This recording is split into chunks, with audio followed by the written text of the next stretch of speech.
Assalamualaikum warahmatullahi wabarakatuh. Alhamdulillah, wassalatu wassalamu ala rasulillah Sayyidina wa maulana Muhammad ibn Abdullah wa ala alihi wa sahbihi wa man tabi'ah wa mawala. Subhanaka la ilma lana illa ma 'allamtana innaka antal alimul hakim. Rabbi shrah li sadri wa yassir li amri wa hlul 'uqdatam min lisani yafqahu qawli. Wa bapak ibu hadirin hadirat yang dimuliakan Allah Subhanahu wa ta'ala, bersyukur kita kepada Allah sampai subuh Sabtu ini kita masih diberikan Allah kesempatan untuk mengisi usia kita dengan amal-amal saleh, dan beberapa menit ke depan insyaallah akan kita isi dengan mengkaji hadis-hadis Rasulullah SAW. Untuk itu mari kita bersyukur dengan mengucapkan alhamdulillahirabbil alamin. Mudah-mudahan dengan syukur kita ini Allah senantiasa menambah nikmat iman dan Islam serta istiqamah sampailah akhir hayat kita nanti insyaallah. Amin ya rabbal alamin. Kemudian berselawat kepada Rasulullah dengan mengucapkan Allahumma salli ala sayyidina Muhammad wa ala ali Muhammad. Mudah-mudahan dengan memperbanyak selawat kita diberikan kekuatan dan di akhirat nanti kita mendapatkan syafaat insyaallah. Amin ya rabbal alamin. Bapak-bapak, ibu-ibu yang dimuliakan Allah, pada tahun Khaybar ini tahun ke-7. Nabi meninggal tahun ke-11 bulan Rabiul Awal.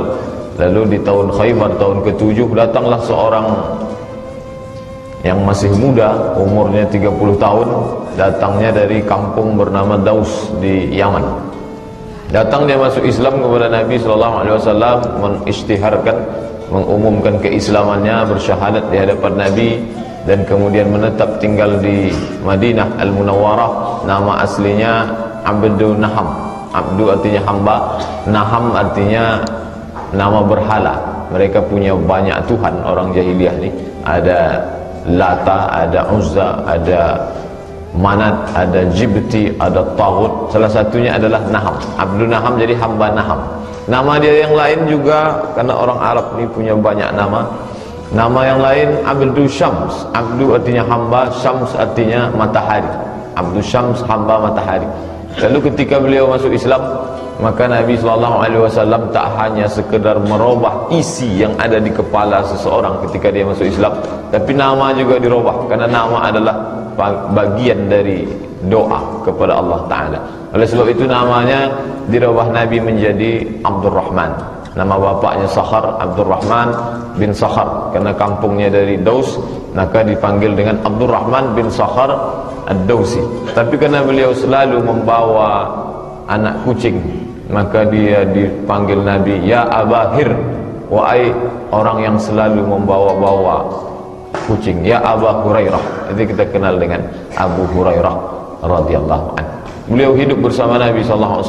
Beliau sendiri mengaku bahwa orang-orang Muhajirin sibuk dengan berdagang, orang-orang Ansar sibuk dengan pertaniannya. Karena Muhajirin para pedagang, orang Ansar para petani, sibuk dengan urusan masing-masing.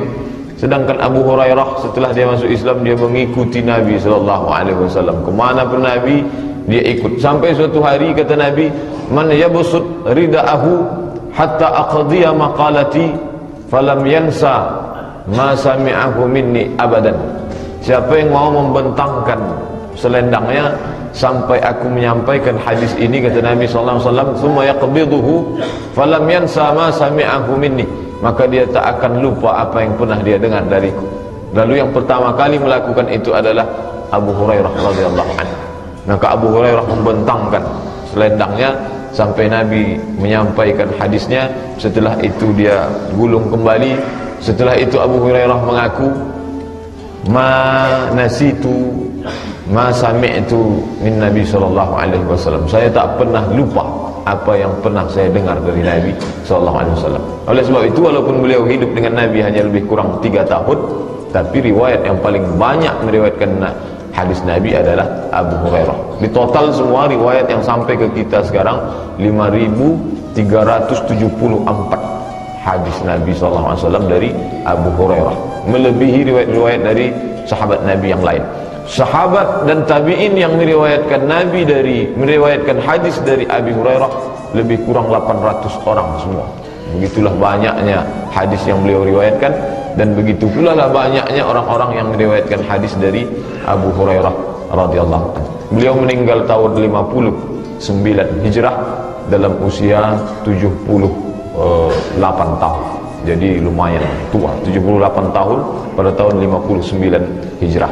Beliaulah yang meriwayatkan banyak hadis, dan termasuk hadis yang akan kita kaji subuh ini adalah hadis riwayat Abu Hurairah radhiyallahu anhu. Bapak-bapak, ibu-ibu hadirin yang dimuliakan Allah Subhanahu wa taala, hadis yang akan kita kaji subuh ini ada disebutkan dalam kitab Sahih Muslim. Qala Rasulullah sallallahu alaihi wasallam, Rasulullah bersabda, "Ala adullukum, maukah kamu aku tunjukkan," kata Nabi sallallahu alaihi wasallam, "ala ma yamhullahu bihil khataya wa yarfa' bihid darajat." Maukah aku tunjukkan suatu amal? Amal ini yamhu bihil khataya, menghapuskan dosa yang lalu, wa yarfa' bihid darajat, dan mengangkat derajat kemuliaan di sisi Allah Subhanahu wa taala. Tentulah ucapan ini sesuatu yang amat sangat diharapkan oleh para sahabat Nabi. Kita tahu sahabat Nabi ini mereka hidup tak hanya bergelimang, berkubang dosa.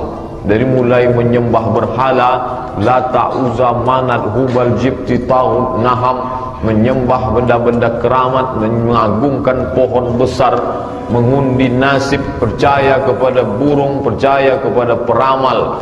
Ini dosa kepada Allah Ta'ala, mempersekutukan Allah. Ditambah lagi dosa minum khamar, berzina, berjudi, ghibah, namimah, belum lagi dosa angkuh, sombong, semualah membunuh orang. Ada mereka yang habis usianya untuk berperang, saling bunuh, membunuh, dan lain sebagainya. Ini pekerjaan-pekerjaan orang kafir Quraisy dan Arab pada umumnya. Ketika mereka masuk Islam, maka yang mereka inginkan adalah membersihkan diri di hadapan Allah Subhanahu wa taala. Ketika orang-orang yang haus akan ampunan Allah ini ditawarkan oleh Nabi sallallahu alaihi wasallam, "Ala adullukum, maukah kamu aku tunjukkan suatu amal ma yamhullahu bihil khataya, yang sanggup dapat menutupi, mengampuni dosa kamu yang lalu, wa yarfa' bihid darajat, dan dapat menaikkan derajat kamu di sisi Allah." Ini orang sampai pada titik awal, titik nol, tak ada lagi harkat martabatnya di hadapan Allah Ta'ala karena perbuatan dari mulai syirik sampai membunuh, sampai makan riba. Riba memang sudah pekerjaan mereka, membunuh memang sudah profesi mereka, melakukan perbuatan zina, minum khamar, sampai-sampai ketika turun ayat pengharaman khamar, penuh parit-parit kota Makkah dan Madinah, karena ketika itu mereka menumpahkan cairan anggur, cairan kurma, dan cairan kismis yang menjadi minuman mereka, minuman favorit orang Arab. Ketika mereka yang dalam keadaan level paling bawah di mata Allah Ta'ala, lalu Nabi SAW tawarkan. Bisa Bapak Ibu bayangkan, seseorang yang sangat haus di tengah gurun pasir, di tengah panas terik, lalu Nabi tawarkan, "Maukah kamu aku berikan air dingin yang segar?" Tentulah amat sangat diinginkan oleh orang-orang Arab Quraisy dan non-Quraisy pada saat itu. Itu yang ditawarkan Nabi SAW. "Ala adullukum, maukah kamu aku tunjukkan ala sesuatu ma yamhullahu bihil khataya, amal ini bisa menutupi, mengampuni dosa kamu masa lalu kamu yang begitu hitam kelam, wa yarfa' bihid darajat, tak hanya sekedar masa lalu tapi untuk masa yang akan, yarfa' bihid darajat, dan mengangkat derajat tingkatan di hadapan Allah Subhanahu wa taala." Maka apa jawab sahabat? Qalu, mereka menjawab, "Bala ya Rasulullah, ya kami amat sangat menginginkan itu." Apa dia amal yang dapat menutupi dosa masa lalu dan mengangkat derajat kami di masa yang akan datang? "Bala ya Rasulullah, kami ingin mendengarkan itu." Apa dia ya Rasulullah? Maka Rasulullah pun menyebutkan beberapa amal. Dalam hadis ini ada 3 amal yang disebutkan Nabi SAW. Inilah yang akan kita kaji insyaAllah beberapa menit ke depan. Yang pertama kata Nabi SAW, isbaghul wudu alal makarih. Isbagh, menyempurnakan. Itmam, makna kata isbagh, isbaghul wudu alal makarih, menyempurnakan wudu. Kapan wudu itu disempurnakan? Alal makarih, pada saat-saat tak menyenangkan. Makarih, kita selalu menyebut makruh, bentuk jamaknya makarih, sesuatu yang tak menyenangkan. Kapan itu? Pada saat kondisi musim dingin, yang sangat dingin. Ketika dingin orang takut menyentuh air. Kalau sudah sampailah musim dingin, li'ila fi Quraisy, perjalanan orang Quraisy, ila fihim rihlatasyita, was-saif. Syita itu musim dingin, saif itu musim panas. Kalau panasnya sangat panas, dinginnya sangat dingin. Bahkan di beberapa tempat waktu itu perjalanan mereka negeri Syam dan negeri Yaman, di negeri Syam itu turun salju. Palestina, Yordania, Lebanon, Suriah, itu turun salju. Ketika turun salju musim dingin, maka wudhu tak sempurna karena air dingin. Ini yang disebutkan Nabi SAW, isbaghul wudhu, wudhu tetap sempurna alal makarih, pada saat kondisi yang tidak menyenangkan. Kondisi tak menyenangkan ini sifatnya umum. Bisa jadi saat musim dingin, tapi kita tak ada musim dingin. Bisa jadi saat orang tergesa-gesa, maka tak jarang kita tengok orang wuduknya sembrono saja, sembarangan saja. Banyak anggota wuduk yang tak terkena air, tapi karena mau cepat-cepat tak lagi memperdulikan. Yang diajarkan Nabi SAW, yang pertama adalah isbaghul wudu, menyempurnakan wudu alal makarih, dalam saat-saat kondisi yang tidak menyenangkan. Contohnya pada zaman Nabi adalah musim dingin yang membuat orang takut menyentuh air sehingga wuduknya tak sempurna. Apa makna wuduk ini? Wuduk maknanya adalah al-hasan. Jadi padanan kata wuduk hasan. Hasan artinya baik. Mengapa disebut wuduk itu baik? Karena banyak kebaikan di dalamnya. Makna lain dari kata wuduk adalah an-nazafah. Nazafah artinya kebersihan, karena di dalamnya terkandung kebersihan. Jadi makna wudu adalah al-hasan, baik, nazafah, kebersihan. Kalau dibaca dengan dhammah, wudu, dua itu maknanya. Tapi kalau dibaca dengan baris fathah, wawnya baris fathah, wudu artinya air yang dipakai untuk berwudu. Oleh sebab itu ada istilah kita mengambil air sembahyang. Ini masuk unsur agama lain di dalamnya, menyembah sang hyang, agama nenek moyang sebelum. Tapi ketika Islam datang, maka makna air yang dipakai untuk berwudu itu disebut dengan wadu. Wudu dan wadu. Bapak dan Ibu hadirin yang dimuliakan Allah Subhanahu wa taala, di dalam wudu mengapa disebut di dalamnya ada nazafah, kebersihan? Di dalamnya tak hanya kebersihan zahir, tapi juga kebersihan batin. Kalau tentang salat, ayatnya umum saja. Wa aqimus shalah, dirikanlah salat. Tak ada disebutkan ada rakaat pertama, rakaat kedua, ada sujud, ada tasyahud, ada i'tidal, tak ada. Tapi khusus masalah wudu itu disebutkan lengkap urutannya di dalam Al-Quran, tepatnya surat Al-Maidah ayat ke-6. Ya ayyuhalladzina amanu, ya orang beriman, idza qumtum ila shalah, kalau kamu mau melaksanakan salat, fagsilu wujuhakum, basuh wajah, wa aydiyakum ilal marafiq, tangan sampai ke siku, jelas batasannya sebutkan sampai siku. Wamsahu bi ru'usikum, usap kepala, kepala tak dibasuh tapi diusap. Penggunaan kata untuk wajah fagsilu, untuk kepala, wamsahu, ada yang diusap, ada yang dibasuh. Kaki, wa arjulakum ilal ka'bain, basuhlah kaki sampai ke mata kaki. Jadi jelas betul dalam ayat Al-Quran. Adapun penjelasannya, karena Al-Quran ini diturunkan Allah Ta'ala, penjelasannya lewat lisan Nabi Muhammad SAW. Kata Allah, wa anzalna ilaika dzikra, kami turunkan Al-Quran ini kepadamu ya Muhammad, litubayyina linnas, supaya engkau jelaskan kepada manusia. Wuduknya sudah jelas, wajah, tangan, kepala, kaki. Bagaimana detailnya? Maka dijelaskan Nabi SAW. Hadis yang menjelaskan tentang tata cara wudhu ini diriwayatkan oleh Utsman ibn Affan. Dijelaskan oleh Utsman bagaimana wudhu Nabi SAW. Maka Utsman minta bawakan air satu bejana, lalu kemudian beliau membasuh kedua tapak tangannya, tangannya dia basuh. Setelah itu dia masukkan fa'adkhala yaminahu, dia masukkan tangan kanannya, lalu dia tak langsung membasuh wajah seperti yang ada dalam ayat Al-Quran, tapi dia dului dengan fatamat madha wastansyaqa. Tamat madha berkumur-kumur, wastansyaqa istinsyaq, memasukkan air ke dalam hidung. Kemudian setelah itu beliau membasuh wajah, kemudian membasuh tangan sampai ke siku, kemudian membasuh kepala, kemudian mengusap kepala, kemudian membasuh kaki. Di akhir hadis kata Utsman bin Affan, man tawadda'a wudu'i hadza, siapa yang berwudu semacam seperti wuduku ini, wala yuhaddis biha wala yuhaddis nafsahu, Tidak, setelah antara wudhu dengan salat itu dia tidak ada bercerita apa-apa dan tidak ada terlintas apa-apa di hatinya. Tapi makna terlintas di sini menurut ulama terlintas urusan duniawi. Kalau urusan yang akhirat, masalah akhirat, bagaimana nanti di alam barzakh meniti siratal mustaqim, apakah salat ini nanti khusyuk atau tidak, itu tak masalah. Tak terlintas urusan dunia, maka kata Utsman ibn Affan, ghufira lahu ma taqaddama min dzambi, maka insyaallah Allah akan ampuni dosanya yang lalu. Ini jelas hadis tentang masalah wudu. Wudu tidak hanya sebagai kebersihan yang bentuk nampaknya fisik, tapi juga wudu adalah kebersihan batin. Mengapa demikian? Karena dalam hadis disebutkan orang mukmin yang berwudu, seorang muslim yang berwudu, maka disebutkan dalam dua hadis. Satu hadis riwayat Muslim, satu hadis riwayat Nasa'i, kharajat minhu khatayahu. Kharajat artinya keluar, khatayahu dosa-dosanya. Ketika dia usap wajah, keluar dosa kesalahan dari wajahnya, matanya, mulutnya, hidungnya. Ketika dia basuh tangan, maka keluar kesalahan, dosa-dosa tangannya. Ketika dia basuh kepala, maka keluar dosa kesalahan kepalanya. Ketika dia basuh kaki, maka keluar kesalahan dosa kaki. Hadis sahih.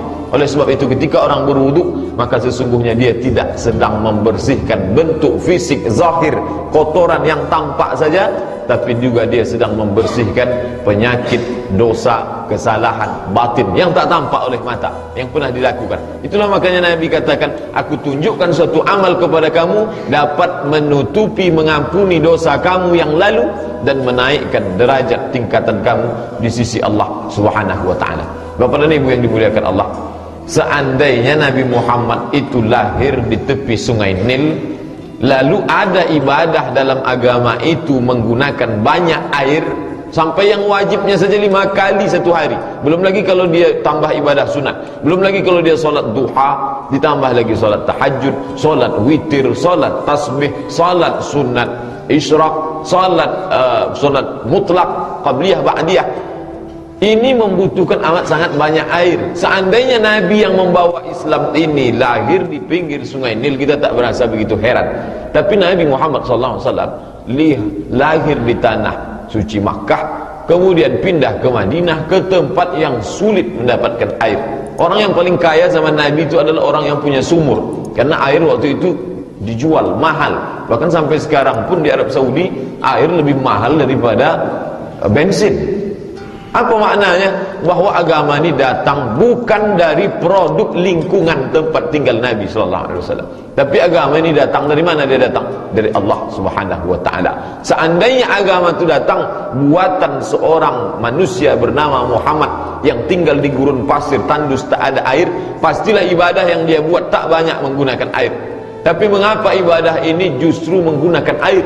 Dari mulai wudunya sampai taharah bersucinya, sampai mandinya menggunakan air, menunjukkan bahwa agama ini datang dari Allah Subhanahu wa ta'ala. Bapak dan Ibu hadirin yang dimuliakan Allah, umat yang paling bersih di dunia ini adalah umat Islam. Mengapa? Wajibnya saja dia membasuh telapak tangan, kedua tangannya itu 5 kali sehari, di samping wudu-wudu sunat untuk yang lain.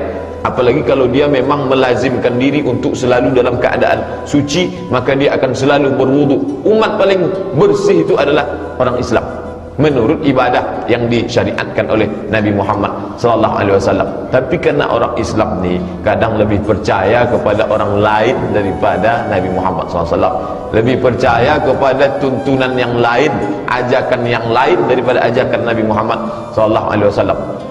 Kalau mengikuti tuntunan yang lain, muncul bangganya, muncul bangkit rasa, oh ini sudah ikut yang benar. Padahal Nabi SAW 14 abad yang silam Nabi sudah mengajarkan orang Islam wajib membasuh tangan, wajah, kepala, kaki. Itu sudah 14 abad yang lalu. Baru sekaranglah diproklamirkan di dunia ini hari membasuh tangan sedunia, 15 Oktober. Lalu orang Islam pun ikut-ikut latah pula lah, ikut membasuh tangan. Sesudah 15 abad diajarkan Nabi membasuh wajah, tangan, kepala, telinga, kaki. Barulah 15 abad setelah itu barulah orang tahu ada ternyata namanya kalau membersihkan tangan itu membebaskan dari kuman dan lain sebagainya, padahal itu sudah diajarkan Nabi. Itu sekarang, mungkin 100 tahun akan datang dibuat pula lagi nanti hari mandi sedunia, baru tahu orang kalau mandi itu membersihkan diri. Orang kita ini lebih percaya kepada yang datang, asal datang dari barat. Apa yang buat itu kesepakatan organisasi air dunia. Mereka yang membuat ini hari mencuci tangan sedunia. Anak-anak umat Islam pun diajaklah, mari ini tengok ini cara mencuci tangan. Nabi Muhammad SAW sudah menunjukkan, bukan saja tangan, semua ditunjukkan. Apakah ini dapat dibuktikan dengan kebenaran sains zaman sekarang? Ditelitilah oleh seorang dokter perempuan dari Universitas Ain Shams Kairo, bernama Dr. Majidah Amir. Menurut penelitian beliau, cara yang paling efektif untuk membuat diri nyaman, merasa fresh adalah wudhu. Jadi ketika seorang dalam keadaan psikologis yang suntuk, sempit, banyak masalah, kemudian fisiknya lemah dan lain sebagainya, menurut penelitian beliau, jadi bukan hanya sekedar ungkapan atau ucapan apologi, pembelaan seorang terhadap agamanya, tapi berdasarkan penelitian, cara yang paling efektif, apapun namanya, perlu di refresh. Komputer yang kita pakai beberapa jam itu perlu di refresh. Bagaimana refresh manusia, menyegarkan kembalinya bagaimana? Itu dengan wudhu. Bagaimana kalau dia basuh muka saja? Ada seorang yang non muslim, lelah dia bekerja, lalu dia pergi ke wastafel, lalu dia basuh tangannya, dia basuh muka. Itu hanya fisiknya saja. Tapi ketika seorang muslim berwudu, maka fisik dan psikis, itu yang tak dapat. Mungkin orang yang basuh tangan, wajah 50% dia dapat, dia akan segar kembali. Dia basuh wajahnya seperti di iklan-iklan orang membasuh wajah, membasuh tangan, 50% dia dapat. Tapi ada satu yang tak dapat. Apa itu? Psikologis. Orang yang muslim ketika dia berwudu, dia tidak hanya sedang membersihkan fisiknya, saat itu tangannya bersih, kepalanya bersih, wajahnya bersih, kakinya bersih, tapi ada unsur lain. Apa? Ketika dia berwudu, kharajat minhu khatayahu, keluar semua kesalahannya. Ketika dia selesai berwudu itu, maka saat itu secara psikologis dia sedang membersihkan dirinya di hadapan Allah Ta'ala. Itulah yang tak ada, itulah yang tak didapat dalam hari cuci tangan sedunia itu. Bapak dan Ibu hadirin yang dimuliakan Allah Subhanahu wa Ta'ala. Jadi orang Islam perlu tahu tentang agamanya supaya dia tidak dibodoh-bodohi orang lain, supaya dia tidak merasa yang lain itu lebih baik dari agamanya, membangkitkan kepercayaan, keyakinan diri tentang apa yang ada pada diri kita, bahwa ini datang dari Allah Subhanahu wa Ta'ala, dibawa oleh seorang manusia yang dipilih Allah bernama Muhammad sallallahu alaihi wasallam. Karena wudu tidak hanya fisik, tapi dia psikis, batin. Makanya kata Nabi SAW dalam riwayat hadis Sunan Abi Daud, "Idza ghadiba ahadukum falyatawadda." Kalau kamu marah, maka hendaklah dia berwudu. Apa hubungan wudu dengan marah? Secara zahir tak ada nampak. Marah itu kan di dalam, batin. Mengapa disuruh berwudu dengan air membasuh wajah? Karena ada hubungan psikologis. Saat orang marah, maka sesungguhnya itu percikan dari api neraka. Al-ghadabu minasyaitan. Marah itu dibangkitkan oleh syaitan, lalu dipadamkan dengan wudu. Saat berwudu orang mendekatkan diri kepada Allah Ta'ala. Ketika dia mulai berniat berwudu, dia mulai dekat kepada Allah. Orang yang dekat kepada Allah jauh dari syaitan. Saat dia usap wajahnya, dia basuh wajahnya, dia basuh tangannya, saat itu dia sedang membersihkan dirinya, fisiknya, tapi juga dia sedang membersihkan batinnya kepada Allah Subhanahu wa Ta'ala. Jadi Bapak dan Ibu hadirin yang dimuliakan Allah, kalau kita tengok tuntunan salat khusyuk, dia tidak hanya diawali dari takbiratul ihram, tapi dari mulai wudunya dia sudah dibimbing untuk merasakan kedekatan dengan Allah Ta'ala. Dia basuh wajahnya dari mulai kumur-kumur, dia bersihkan lidahnya, mulutnya dari semua yang zahir maupun yang batin. Dia basuh wajahnya, dia basuh tangannya, kepalanya dan isi yang ada di dalam kepalanya, kemudian kakinya. Setelah dia bersih, barulah dia mendekatkan diri menghadap kepada Allah Subhanahu wa Ta'ala. Jadi yang pertama adalah kata Nabi, isbaghul wudu, membersihkan, menyempurnakan wudu alal makarih, dalam kondisi-kondisi yang tak menyenangkan. Makarih artinya tak menyenangkan. Sulit untuk menunjukkan bagaimana wudu musim dingin, karena kita tinggal di iklim tropis yang sepanjang usia kita dari kecil sampai sekarang hanya 30, 33, paling tinggi 35. Tapi bagi orang-orang yang tinggal di Jazirah Arab, terasa betul lah bahwa saat musim panas tak ada masalah dengan wudu. Tapi kalau sudah musim dingin, maka orang malas berwudu. Apalagi zaman dulu belum ada pemanas dan lain sebagainya. Bahkan sampai sekarang pun di masjid-masjid, kalau bapak ibu pergi ke Maroko, di masjid-masjid besar itu hampir di tiang ini disediakan batu besar. Saya pertama sampai, apalah batu ini? Jangan-jangan aliran baru ini lahir muncul. Ternyata batu ini untuk tayamum. Jadi musim dingin mereka tak berwudu sama sekali. Langsung dia masuk ke dalam, usap wajah, langsung ke dalam, dia usap tangan, selesai, langsung dia salat. Bahkan suatu ketika salat tarawih, pergilah kami beberapa mahasiswa Indonesia dengan beberapa pegawai KBRI, Kedutaan Besar Republik Indonesia di Rabat, salat di Casablanca, Masjid Hasan II, masjid kerajaan. Pulang dari salat, di antara ibu-ibu bertanya, "Ustaz, ada di sebelah saya, setiap selesai salam dia keluarkan dari tas dia bulat, dia usap-usap, habis itu dia salat lagi. Apa itu?" Ternyata dia bawa batu gilingan dari rumah untuk tayamum saja, untuk bertayamum. Selesai salat dia usap wajah, habis itu usap tangan, saking malasnya berwudu. Jadi ada contohnya, contoh. Ini Nabi mengatakan isbaghul wudu, tetap menyempurnakan wudu alal makari, walaupun kondisi tak menyenangkan. Kapan? Saat musim dingin yang sangat. Oleh sebab itu kita alhamdulillah tinggal di tempat, tapi ada juga kondisi yang membuat kita wudu tak sempurna, saat tergesa-gesa dan lain sebagainya. Oleh sebab itu kita sempurnakan wudu. Apa kata Nabi SAW? Inna ummati, sesungguhnya umatku yad'auna yaumal qiyamah, umatku ini nanti akan dipanggil pada hari kiamat. Kita ini semua akan dipanggil Allah Ta'ala pada hari kiamat. Ghurran muhajjalin, bercahaya. Apanya bercahaya? Min atharil wudu, bekas wudu. Wajah, tangan, kepala, telinga, kaki, bercahaya bekas wudu. Oleh sebab itu kata Nabi, siapa yang mampu untuk memperbanyak cahayanya, maka lebihkanlah. Falyutil, lebihkanlah. Makna lebih dari batas. Kalau batasnya hanya sini, maka dilebihkan untuk menambah cahaya di hadapan Allah Subhanahu wa taala. Bukan berarti makna menambah di situ, menambah lebih. Oh, kalau begitu mandi aja sekalian Pak Ustaz. Bukan itu maknanya.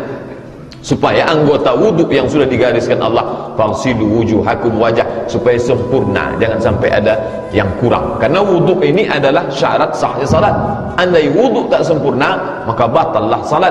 Dalam hadis dijelaskan, la salata, tidak sah salat bagi orang yang berhadas malam yatawadda, sebelum dia berwudu. Oleh sebab itu wudu tak hanya sebagai ritual, mari kita fahami makna wudu. Wudu kebersihan fisik, wudu untuk menghilangkan, meredam amarah, wudu untuk sebagai sarana membersihkan diri batin kepada Allah Ta'ala, wudu juga mendidik manusia menjadi orang yang selalu segar, menjaga kebersihan, menjaga kesucian hati dengan cara berwudu. Ini yang pertama kata Nabi. Mau menutupi masa lalu, ingin naik derajat di masa akan datang, isbaghul wudu, sempurnakan wudu alal makari, pada kondisi-kondisi tak menyenangkan. Yang kedua,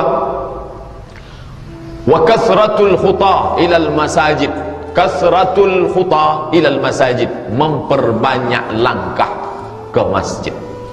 Menurut para ulama, makna memperbanyak langkah ni ada dua kemungkinan. Yang pertama, rumahnya jauh sehingga langkahnya banyak.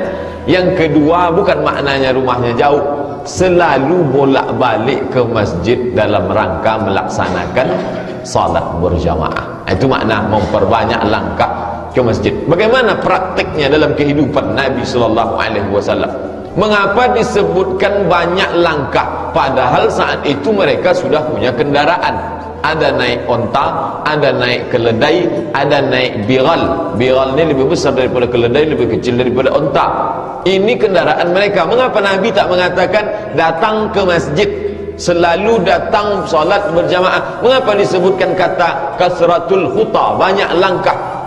Ketika itu datanglah seorang sahabat Nabi namanya Jabir bin Abdullah, mengadu kepada Nabi, "Ya Rasulullah, rumah saya jauh, boleh tak saya jual rumah saya ini supaya saya pindah dekat ke Masjid Nabawi, supaya saya salat bisa tepat waktu dan selalu datang ke Masjid Nabawi." Dia mau jual rumahnya yang jauh dari Masjid Nabawi. Kata Nabi, "Jangan jual." Mengapa?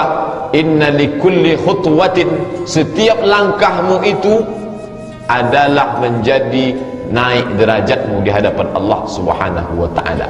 Oleh sebab itu langkah-langkah menjadi saksi yang akan menjadi saksi kita di hadapan Allah Subhanahu wa taala. Ketika Allah mengatakan al-yauma nakhtimu ala afwahihim, pada saat itu mulut kami kunci, wa tukallimuna aydihim, tangan kami buat berbicara, wa tashhadu arjuluhum, kaki bersaksi. Apa yang dipersaksikan kaki? Salah satu persaksian kaki adalah kaki dibawa banyak melangkah salat berjamaah ke masjid. Bapak dan Ibu hadirin yang dimuliakan Allah Subhanahu wa taala, tak hanya Jabir bin Abdullah, bahkan lebih banyak daripada Jabir bin Abdullah, satu suku namanya suku Bani Salamah. Mereka pun ingin juga pindah ke dekat Masjid Nabawi. Kata Nabi, "Jangan. Tetap kalian di tempat kampung Bani Salamah, tapi datang berjalan kaki salat berjamaah ke masjid." Untuk apa? Mengapa Nabi sebutkan jalan kaki? Saat itu mereka butuh kesiapan, kekuatan fisik untuk menghadapi musuh. Salah satu bentuk persiapan kekuatan fisik itu adalah dengan banyak berjalan. Tapi dasar manusia kaum muslimin ini kadang lebih banyak percaya kepada yang bukan ajaran Nabi. Dulu orang tak mau banyak jalan kaki. Setelah diiklankan mesti berjalan 10.000 langkah sehari, baru mau jalan kaki. Baru banyak ke berjalan kaki untuk tak pula untuk solat berjamaah ke masjid. Sore-sore banyak ramai ke Masjid Agung, tapi lebih banyak di luar daripada yang di dalam. Lebih banyak di bawah daripada yang di atas. Oleh sebab itu dalam Islam diajarkan tak hanya kekuatan batin, tak hanya kedekatan orang kepada Allah Ta'ala, tapi juga kekuatan fisik untuk menguatkan fisik dan menjadi nilai tambah di hadapan Allah Subhanahu wa taala. Maka disampaikan Nabi, wa kasratul khuta ilal masajid, memperbanyak langkah ke masjid. Tapi memahami banyak langkah ini ada dua pendapat. Makna kedua adalah maknanya selalu melazimkan diri untuk salat berjamaah ke masjid. Bapak dan Ibu hadirin yang dimuliakan Allah Subhanahu wa taala, manusia kaum muslimin dia terdiri dari zahir dan batin, yang tampak dan yang tak tampak, fisik dan psikis. Oleh sebab itu Islam tak hanya mementingkan psikisnya saja, hanya takwa, hanya iman, tidak, tapi fisiknya pun mesti kuat. Di antara membangun kekuatan diri adalah dengan banyak berjalan. Tapi tak hanya ditanamkan pada Nabi, tak mengatakan banyaklah kamu berjalan maka kamu akan sehat. Nabi tak katakan demikian. Kenapa? Unsur itu tanpa pun disebutkan Nabi orang sudah tahu. Nabi tak perlu sebutkan sesuatu yang dapat ditangkap oleh akal manusia. Kecerdasan akal manusia bisa menangkap itu. Tugas Nabi tak menjelaskan itu. Nabi menjelaskan sesuatu yang tak bisa ditangkap oleh akal manusia. Mana dia? Bahwa kaki akan bersaksi di hadapan Allah. Itu sampai kapanpun, sehebat apapun dokter menelitinya, tak bisa dia temukan itu. Bahwa kaki akan menjadi saksi di hadapan Allah, bahwa langkah kaki akan menaikkan derajat di hadapan Allah, menghapuskan kesalahan, silap, dosa masa lalu, itu tak dapat ditangkap oleh akal. Mengapa Nabi tak menjelaskan yang bersifat medis, kesehatan dan lain sebagainya? Itu menjadi tanggung jawab kaum muslimin yang datang setelah zaman Nabi SAW. Tapi yang dijelaskan Nabi adalah yang butuh penjelasan hanya dapat dijelaskan oleh wahyu dari Allah Subhanahu wa taala. Makanya Nabi jelaskan, ini ada satu amal hai para sahabat, kalau kamu lakukan, dosa masa lalumu diampuni Allah, dan yang masa akan datang dinaikkan derajatmu di sisi Allah. Apa dia? Yang kedua, kasratul khuta ilal masajid, memperbanyak langkah ke masjid. Yang terakhir, yang ketiga, kata Nabi sallallahu alaihi wasallam, wantizarus salah ba'das salah. Intizar artinya menunggu salat setelah salat.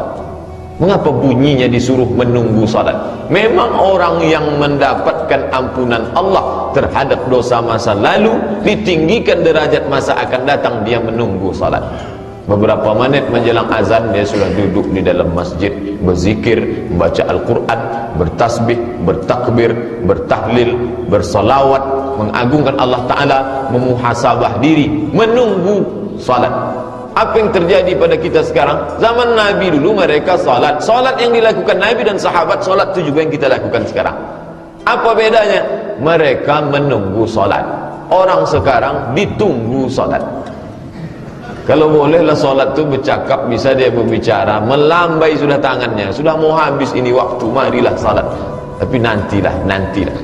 Nabi dan sahabat Nabi diajarkan mereka intizarus salat, mereka menunggu salat. Salat tu mereka nantikan kapan masuknya. Sebelum masuk sudah siap sedia, wudunya sudah siap, psikis, fisik, badan sudah suci, bersih, segar, hati pula sudah bersih karena keluar semua dosa kesalahan, siap menunggu salat. Menjelang dari wudu ke salat tak ada cerita apa-apa, karena tadi riwayat hadis Utsman bin Affan, la yuhaddits biha nafsu, tak ada cerita urusan duniawi terlintas dalam hati pun dia lawan. Lalu ketika dari wudu menjelang salat menunggu, maka masuk ke dalam salat itu dalam kondisi suasana yang sudah kita digiring oleh Nabi SAW. Mengapa salat kita tidak berkualitas? Karena kita tidak ikuti tuntunan ini. Kalau diajak, itu kan sunat Pak Ustaz, yang wajib-wajib sajalah. Padahal ini yang sunat-sunat, yang kecil-kecil nampaknya remeh-temeh, ini membimbing kita. Dari mulai wudunya, masuk ke menjawab suara azannya, masuk ke duduk menunggu menanti salat, masuk ke dalam salatnya. Jadi tak langsung salat. Oleh sebab itu tuntunan yang diajarkan Nabi ini kalau kita laksanakan membantu kita untuk meningkatkan kualitas salat kita. Bapak dan Ibu hadirin yang dimuliakan Allah Subhanahu wa taala, intizarus salat ba'da salat, menunggu salat setelah salat. Oh, kalau begitu orang Islam duduk saja di dalam masjid berzikir mengingat Allah, tak dapat dipahami seperti itu. Jangan ditarik kesimpulan dari satu hadis lalu tarik kesimpulan. Baca hadis, baca terjemahnya. Oh, kalau begitu orang Islam duduk saja menunggu salat, habis itu tunggu lagi. Baca ayat bagaimana Allah mengatakan fa idza qudiyatis salat, apabila orang sudah melaksanakan salat fantashiru fil ard. Kita tak disuruh duduk dalam masjid, bertebaranlah di muka bumi, wabtaghu min fadlillah, cari karunia Allah Ta'ala. Di antara karunia itu adalah rezeki. Orang Islam disuruh mencari rezeki. Ada yang berdagang, bagaimana pedagang? At-tajirus saduqul amin, seorang pedagang yang jujur, yang amanah. Ma'an nabiyyin, nanti dibangkitkan di akhirat, ma'an nabiyyin was-siddiqin was-syuhada was-salihin, bersama para nabi, bersama orang siddiqin yang benar, wasyuhada, bersama orang-orang mati syahid, wassalihin, bersama orang salih. Bukan berarti duduk menunggu salat tak berarti dia tak berdagang. Oleh sebab itu dikombinasi antara hadis ini, dia tetap dengan urusan duniawinya, dia tetap mencari nafkah. Bagaimana pula dengan petani? Ma min muslimin yazra'u yazar'an, seorang muslim yang menanam tanaman, ya'kulu minhu tayr, lalu buah tanamannya itu dimakan oleh burung, au bahimatun, atau hewan, au insanun, atau dimakan orang, maka itu menjadi sedekah baginya. Apa maknanya? Yang bertani tetap bertani, bukan berarti dia meninggalkan pertaniannya untuk masjid. Tak. Bagaimana pula dengan orang yang punya kekuasaan? Apakah dia tinggalkan tempatnya berkuasa lalu dia hanya di dalam masjid? Tak. Dia tetap mengatur urusannya masing-masing. Abu Bakar, Umar, Utsman, Ali pernah menjadi penguasa, tetap dia bisa mengatur tapi tanpa meninggalkan masjid. Maknanya adalah itu yang disebut dalam hadis, qalbuhu mu'allaqun fil masajid, hatinya tergantung di dalam masjid. Kalau hati tergantung dalam masjid, orangnya boleh di toko, orangnya boleh di pasar, orangnya boleh di kebun, di sawah, tapi ketika datang panggilan tak sabar dia ingin datang masuk ke rumah Allah Ta'ala. Tapi kalau dibalik, jasad di masjid, hati di luar masjid, maka Assalamualaikum warahmatullahi wabarakatuh, Assalamualaikum warahmatullahi wabarakatuh, langsung. Apa sebab? Hati di luar masjid. Dalam proses memasukkan hati ke dalam masjid, tapi berproses. Nabi SAW tak membuat umat Islam ini menjadi umat yang instan. Apalah salahnya dikumpulkan Nabi semua sahabat itu, lalu setelah itu dia doakan, doanya makbul, lalu dia minta supaya kun fayakun langsung. Oh, tapi Nabi tak begitu. Nabi mengajarkan berproses. Bagaimana caranya? Wudu sempurna, berwudu sempurna dengan bersih zahir, bersih batin. Setelah itu memperbanyak langkah ke masjid. Setelah itu menunggu salat. Setelah salat, untuk apa? Supaya tertanam hati ke dalam masjid, masuk ke dalam kekuasaan orang Islam. Tak hanya kuasa pada dirinya, tapi kuasa kepada yang lain, sehingga masuklah Islam itu ke dalam hati manusia. Bapak dan Ibu hadirin yang dimuliakan Allah Subhanahu wa taala, di akhir hadis ini ditutup dengan ucapan Nabi. Apa kata Nabi? Fadzalikumur ribat, itulah ribat. Itu dalam hadis Sahih Muslim, dalam riwayat Muwatta Imam Malik 3 kali disebut. Fadzalikumur ribat, fadzalikumur ribat, fadzalikumur ribat. Itulah ribat, itulah ribat, itulah ribat. Ribat diambil dari kata rabata. Rabata artinya mengikat. Apa makna mengikat? Orang yang menahan dirinya pada sesuatu. Kata ribat ini selalu diidentikan dengan jihad fisabilillah. Orang ketika sedang berjihad, dia sudah mengikatkan dirinya, matanya, telinganya, kakinya, tangannya, nyawanya dia ikatkan ke jihad. Lalu orang menganggap hanya jihad saja, tak ada amal lain. Nabi ingin menunjukkan ada amal lain. Apa itu? Wuduk bersih, zahir batin. Setelah itu perbanyak langkah ke masjid. Setelah itu tunggu salat.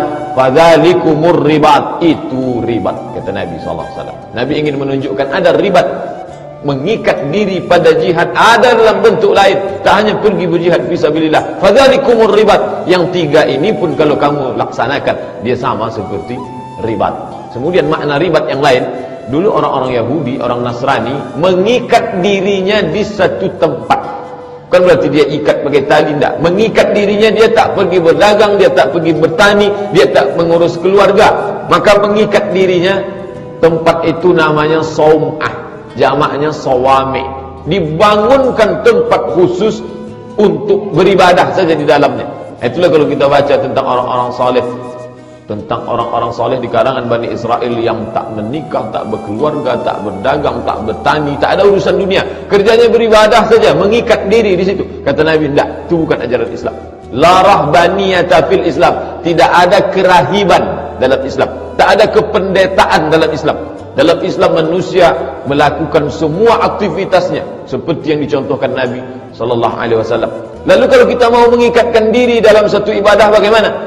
Wuduk sempurna, zahir dan batin, datang ke masjid memperbanyak langkah, tunggu salat menjelang salat berikutnya. Fadzalikumur ribat. Maka kalau kamu bertanya tentang ribat, itulah makna ribat di dalam Islam, kata Nabi SAW. Bapak dan Ibu hadirin yang dimuliakan Allah Subhanahu Wa Taala, kalau 3 poin ini sudah kita laksanakan, maka hadis yang kita kaji subuh ini lebih menguatkan kita supaya kita istiqamah. Kalau belum, kita mulai. Perhatikan wuduk kita, kita perhatikan gerak langkah kaki kita ke masjid, dan kemudian kita perhatikan pula sikap kita selama ini. Apakah kita sudah menunggu salat atau kita masih ditunggu oleh salat? Jadi kita menengoknya mulai ke atas. Saya mesti menunggu salat, jangan tengok ke bawah. Kalau tengok ke bawah, kita akan cari perbandingan dengan orang lain. Pak, mari kita menunggu salat. Bu, mari kita menunggu salat. Masih syukur saya salat, Pak Ustaz. Tetangga saya tak salat lagi. Tak bisa begitu menengoknya. Kita menengok ke atas supaya ibadah kita lebih berkualitas di mata Allah Subhanahu Wa Taala. Kalau sanggup ini kita lakukan, maka insya-Allah kita mendapatkan fadzalikumur ribat.